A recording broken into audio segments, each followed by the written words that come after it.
नमस्कार दोस्तों, स्वागत है आप सभी का एक अनदर एपिसोड में। दोस्तों, एक पटौदी छोटे से गांव से लेकर के राष्ट्रपति भवन तक पहुंचने का सफर आज हम बात करेंगे योगेश चौधरी जी से। और जहां तक आपको पता है कि सफलता तक पहुंचने के लिए रास्ता आसान नहीं होता, उसके पीछे संघर्ष, जुनून की कहानी होती है। इसी कहानी के बारे में आज हम जानेंगे योगेश चौधरी जी से। सर, आपका बहुत बहुत स्वागत है हमारे आज के इस एपिसोड में। बहुत बहुत धन्यवाद श्री कृष्ण जी। और काफ़ी समय से आपसे बात हो रही थी और फाइनली आज मिलने का अवसर हमें मिला है, तो आज आपके बीच है जी। तो आगे बढ़ने से पहले बता दें कि योगेश चौधरी जी को राष्ट्रपति अवार्ड से सम्मानित किया जा चुका है और इनके जो कार्य हैं समाज को लेकर के काफ़ी लंबे समय से उसमें काम कर रहे हैं। इनका एक एनजीओ भी है जो इस विषय में काम कर रहा है, जिसका नाम यूथ सोशल ग्राम फाउंडेशन है। इसके साथ ही बहुत सारे इन्होंने मोटिवेशन सेमिनार्स अटेंड किए हैं। उसके साथ में ही योगेश चौधरी जी वकील भी हैं और वकालत के पेशे से भी जुड़े हुए हैं। और जो राष्ट्रपति अवार्ड की हम बात कर रहे हैं, ये राष्ट्रपति अवार्ड 40 लाख एनएसएस के कार्यकर्ताओं में से केवल 30 लोगों को मिलता है और इन 30 लोगों में योगेश चौधरी जी विशेष रूप से इनका नाम आया है और इनको सम्मानित किया गया है।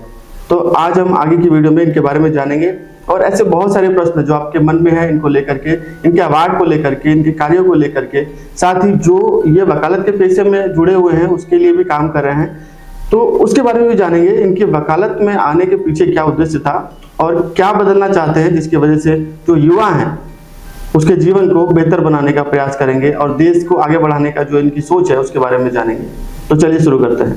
तो सर, आगे बढ़ने से पहले हम आपके सफर को जानना चाहेंगे। आप प्लीज एक बार बताएं कि आपका सफर यहाँ तक पहुँचने का राष्ट्रपति अवार्ड के बाद और आगे समाज के कार्य करने का कैसा रहा। श्री कृष्ण जी, सबसे पहले तो ये सफर जो है मैं मानता नहीं कि इसका कोई अंत है, क्योंकि इसकी शुरुआत शायद स्कूल टाइम से ही हो गई थी।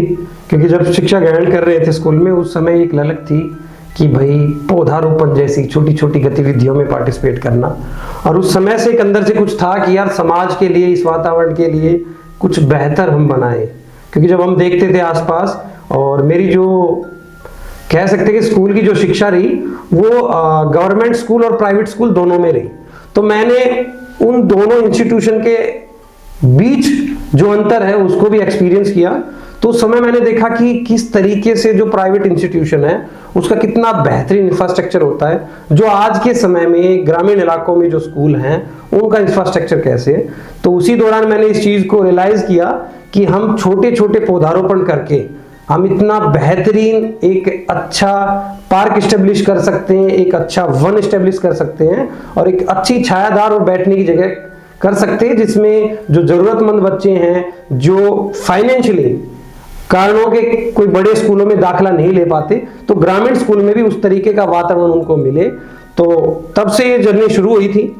और उसके बाद में जब मैं अपनी उच्चतर शिक्षा के लिए विश्वविद्यालय में मेरा जब एडमिशन हुआ, तो उस समय मैंने राष्ट्रीय सेवा योजना के बारे में जाना कि भाई राष्ट्रीय सेवा योजना एक प्लेटफॉर्म है जिसके माध्यम से आप समाज के लिए कुछ बेहतर कर सकते हैं। तो उससे जुड़ के इस जर्नी की शुरुआत हुई। तो सर, इतनी कम उम्र में आपको राष्ट्रपति अवार्ड से सम्मानित किया गया है और मुझे लगता है कि इससे पहले ऐसा कोई शख्स हमारे ध्यान में तो नहीं है कि इतनी कम उम्र में राष्ट्रपति अवार्ड से सम्मानित किया गया हो। तो आपके मन में ये ख्याल कब आया कि आपको समाज सेवा के लिए जाना चाहिए?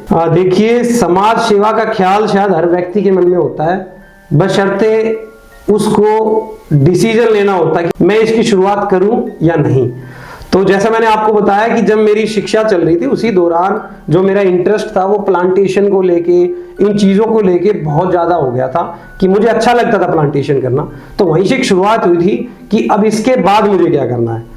तो जैसे जैसे आप लोगों ने भी उस दौर को देखा, कोविड आया, कोविड के समय में हमने असली मानवता को देखा, इंसानियत को देखा कि भाई आज के समय में इंसान को इंसान की कितनी आवश्यकता है।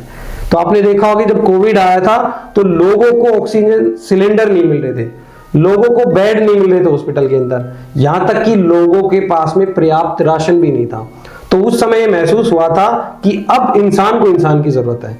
तो उस समय जो मेरे वॉलंटियर्स थे, मेरी टीम थी, जो मेरा इंस्टीट्यूशन था, मेरे प्रोग्राम ऑफिसर थे, उन लोगों ने मिलकर कमेटी बनाई और उस समय हमने डिसाइड किया कि हम हर एक जरूरतमंद व्यक्ति तक खून पहुंचाएंगे। सबसे पहले जिनको हॉस्पिटल के अंदर ब्लड की सबसे ज्यादा रिक्वायरमेंट थी, आपने देखा था कि आसपास में हमारे कुछ लोगों की डेथ भी हुई थी। यहाँ तक कि इवन हम लोगों ने खुद एक्सपीरियंस किया, किसी ना किसी की फैमिली में कोई ना कोई एक पर्सन जो है कोविड के दौरान हमें छोड़ के गया है, तो उस दुख को हम अच्छे से महसूस कर सकते हैं।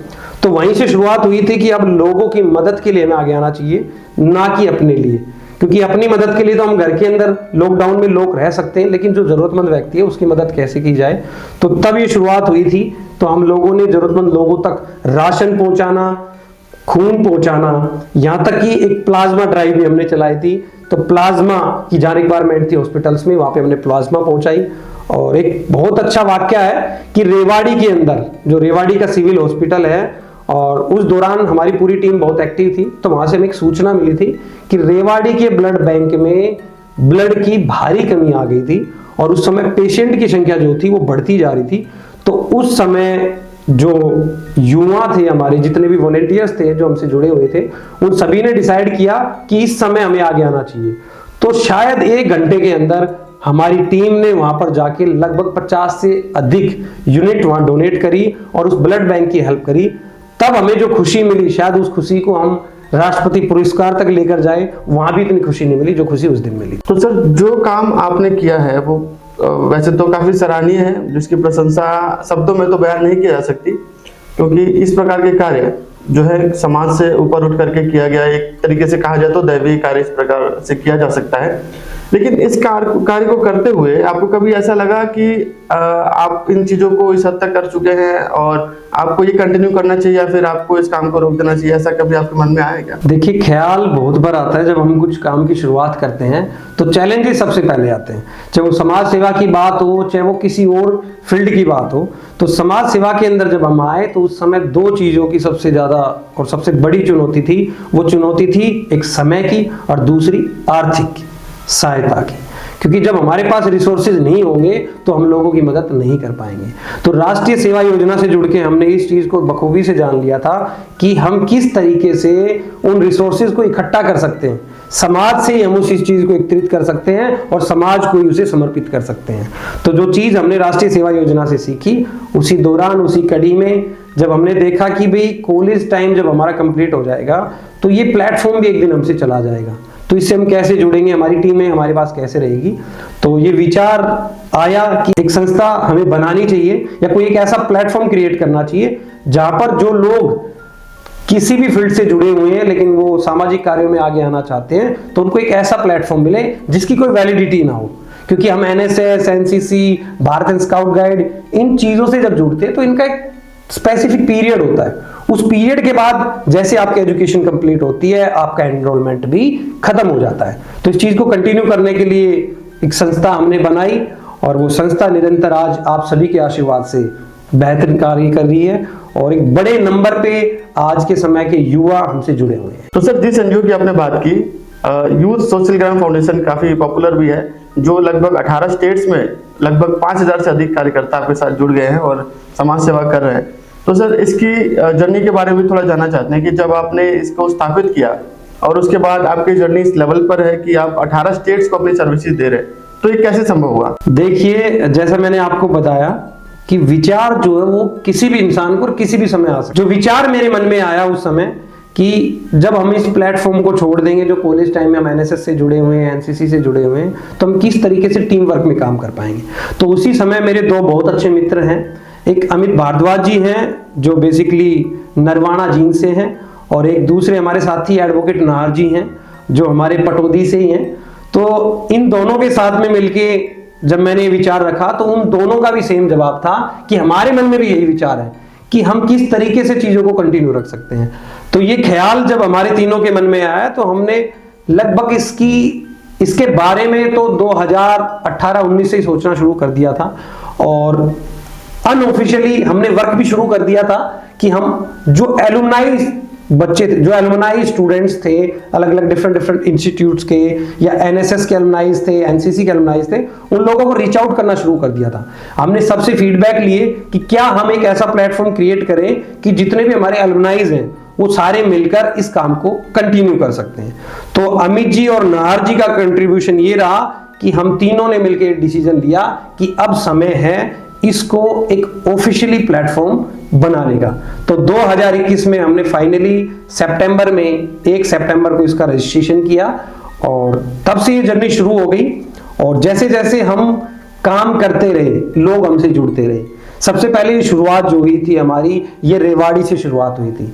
तो रेवाड़ी से जब हमने इस जर्नी को शुरू किया तो हम नेशनल कैंप्स में जाते रहे, वहां पर नए नए लोगों से मिलना रहा। उधर अमित जी ने चंडीगढ़ का कार्यभार संभाला, तो अमित जी की जो पढ़ाई थी वो बेसिकली आपके पंजाब यूनिवर्सिटी में चल रही थी, तो अमित जी ने चंडीगढ़, पंजाब उस रीजन के ऊपर काम किया।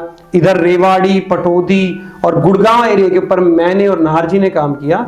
तो यहाँ इसके बाद हमें अच्छे अच्छे लोग मिले, हमने टीम एस्टेब्लिश की और फिर हम करते करते करते अब हमारी इस ऑर्गेनाइजेशन को 5 साल कंप्लीट हो चुके हैं। और 5 साल में हर एक मेंबर ने इतनी मेहनत करी है, हर एक वॉलेंटियर ने इतनी मेहनत करी कि आज के समय में हम 18 स्टेट में लगभग 5000 से ज्यादा युवाओं को जोड़ चुके हैं और वो निरंतर अपने गृह क्षेत्र में अपनी सेवाएं दे रहे हैं। बहुत बढ़िया सर, सुन के काफी अच्छा लगा कि काफी सारे युवाओं आपके साथ जुड़ चुके हैं। और हालांकि भारत युवा प्रधान देश है और देखा जाए तो पूरे विश्व में जो युवाओं का योगदान किसी देश की तरक्की में होना चाहिए, उसका सही लाभ तो आपके माध्यम से ही उठाया जा रहा है और उसके लिए आपको बहुत बहुत शुभकामनाएं, साधुवाद।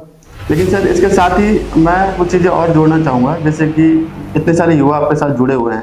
आपने श्री कृष्ण जी एक तरीके से ना दिल पे हाथ रख दिया कि भाई कोई कार्य हमने शुरू किया है या जिसको करने जा रहे हैं, क्या उसके लिए 2 चीज है हमारे पास। बहुत अच्छे अच्छे लीगल प्रोफेशनल्स निकले हैं, बहुत अच्छे अच्छे ब्यूरोक्रेट्स हैं जो आज के समय में IPS IRS जैसी पोजीशंस के ऊपर हैं। कि हमारी टीम जो है वो साधारण टीम नहीं, क्योंकि उनके साथ वो जिद्दी लोग जुड़े हुए हैं जिनका लक्ष्य है कि हाँ समाज के लिए कुछ करना। आज भी जब मैं सोचता हूँ तो रात को एक बार वो मोमेंट हमेशा याद करता हूँ कि यार वो क्या दिन था कि उस दरबार हॉल के अंदर जब मुझे पुरस्कृत किया जा रहा था।